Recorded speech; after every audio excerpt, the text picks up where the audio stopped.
What's up, everybody? I'm James from peakgeekness.com, and welcome to Geek Rewind, a weekly peek into news from the gaming world. Today I have 6 stories for you, so let's get to it.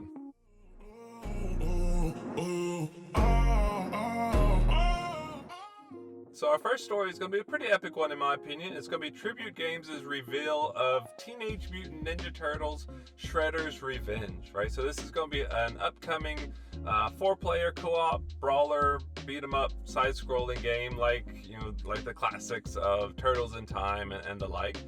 Speaking of classics, it's going to feature the classic art style of that type of game, as well as the 1980s cartoon, which is drastically different from the newer iterations of Ninja Turtles. So I'm looking forward to that. The hype train has been successfully fueled based on their press release and is being quoted as saying, with Bebop and Rocksteady amassing gizmos to support Krang and Shredder's latest scheme, Teenage Mutant Ninja Turtles Shredder's Revenge finds the Turtles battling through a breathless tour of iconic TMNT locations to thwart their nemesis' most diabolical plan yet. Armed with shell-shocking new abilities built on a foundation of classic brawling mechanics, the gang are in for an exhilarating Foot Clan stomping romp, leading them through the sewers and bustling boroughs of New York City all the way back to Dimension X. Obviously, I'm pretty hyped for this one if y'all couldn't tell. Sadly, there's no release date at this point, but we do know that this title will be coming to PC and consoles alike. So hopefully that soon is a pretty soon.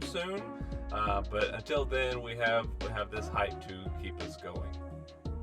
Speaking of game reveals, this week also showed us the reveal for a upcoming simulation title from Aerosoft called The Bus. Aerosoft, if you're not familiar with them, they are simulation veterans. They're pretty well respected in the simulation game field. And what The Bus is going to be, according to Aerosoft, is it's a city bus simulator, right? Makes sense based on the name. Set in Berlin, Germany, right? However, don't think this is just going to be any other simulator title. In fact, Aerosoft has been quoted as saying, "This ain't your mama's bus driving simulation."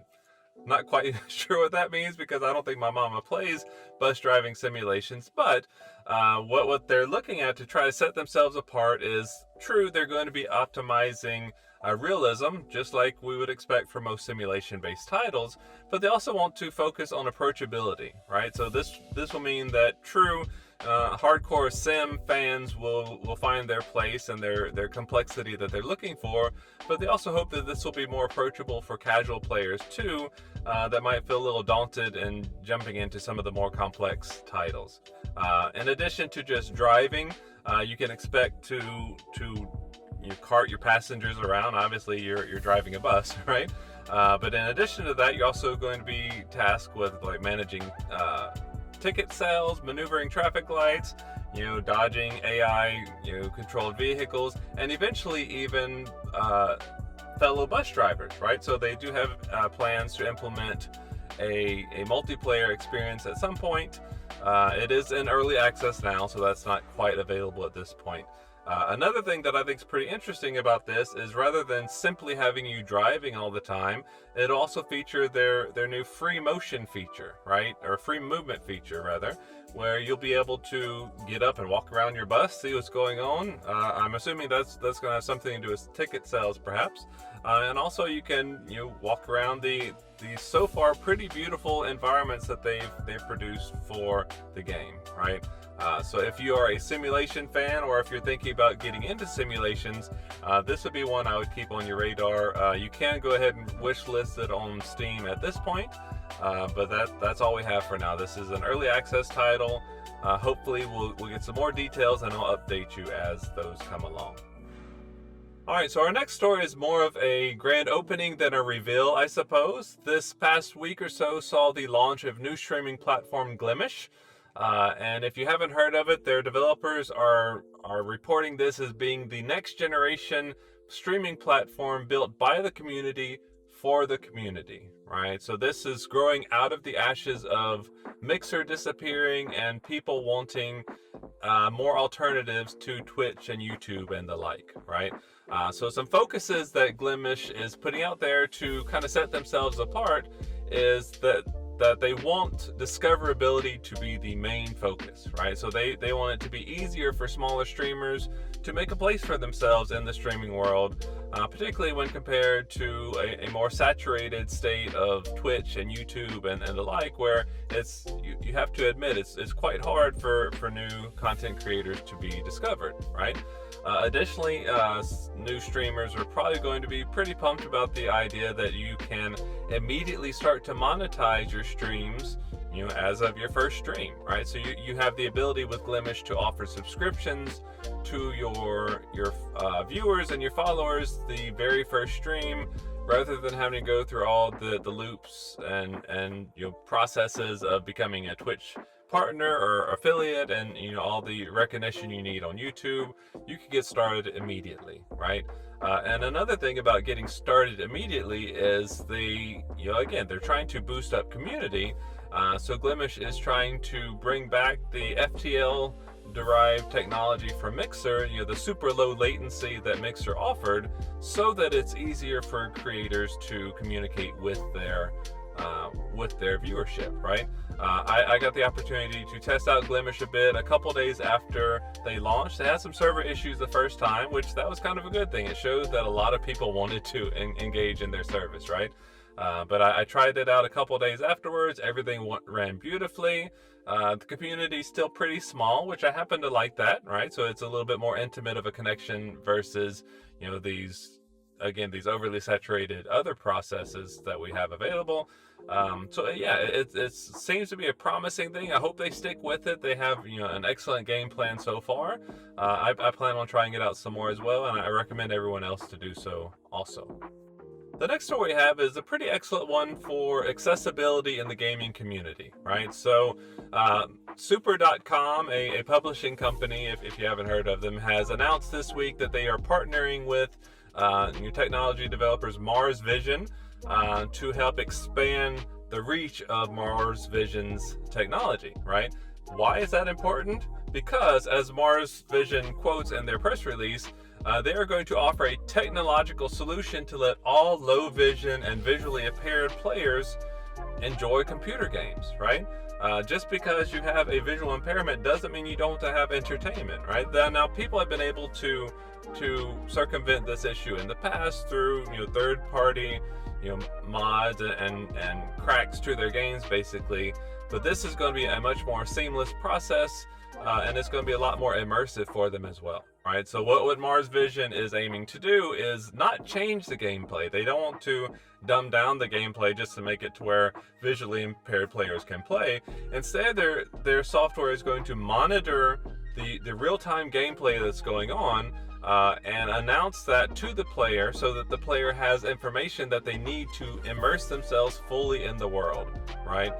So they're not hand-holding them through the game. Basically, they're just telling them enough so that they can navigate it on their own. Pretty small library of titles that work with it so far, but it's an impressive list of titles to boot, right? So we currently, as of this video, they have support for games like Civ 6, GTA 5, The Witcher 3, and World of Warcraft. So not small names in the gaming world, but it's a good place for them to start. By far, though, the most excellent thing about this announcement is it's going to be free, right? So all visually impaired gamers can look forward to this in the very near future. I mean, you can try it out now, but they can look forward to the expansion of this in the near future to increase their enjoyment of the gaming world without having to add extra costs on top of the already expensive price of gaming.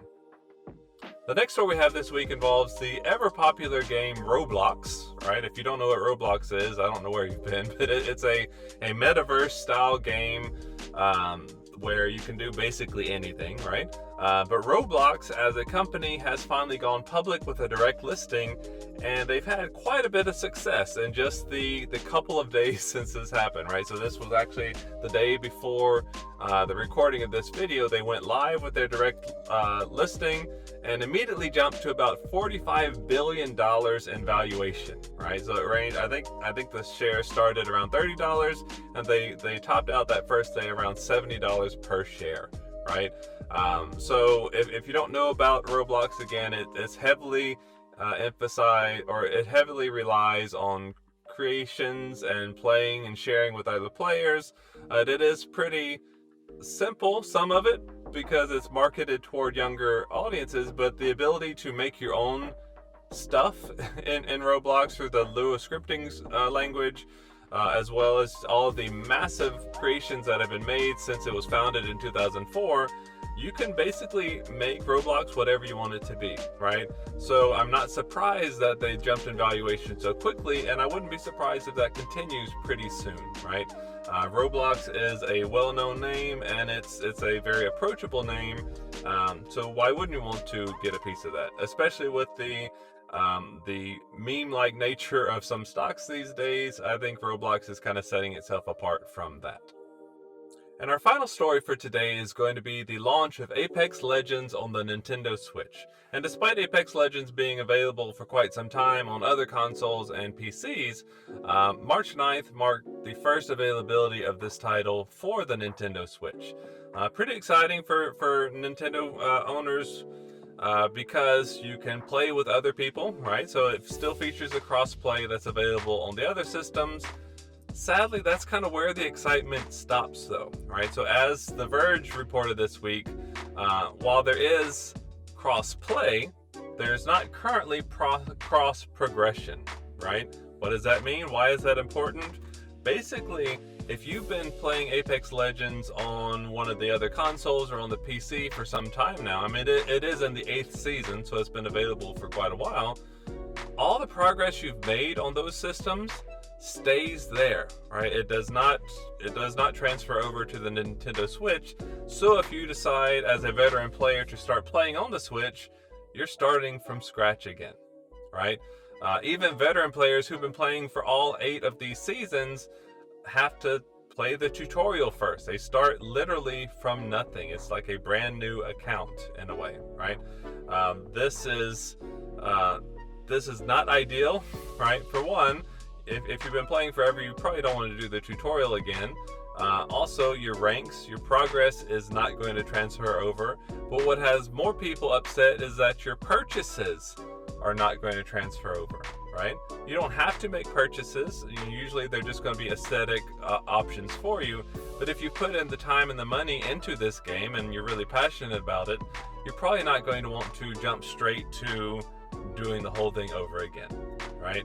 Sadly, the company says that it might still be a ways out for the Switch to catch up with the cross progression.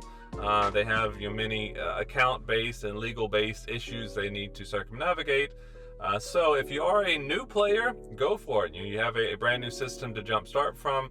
Otherwise, you may want to wait until this problem has been fixed. All right, everybody, that's going to do it for this Geek Rewind. Again, I genuinely thank you for watching this video. If you have any ideas or suggestions for other topics you'd like to see us cover, you'll feel free to comment down below or hit me up on Twitter. You'll get the message to me somehow. Otherwise, until next time, keep living your peak geekness, and I hope you have a great one. Thanks.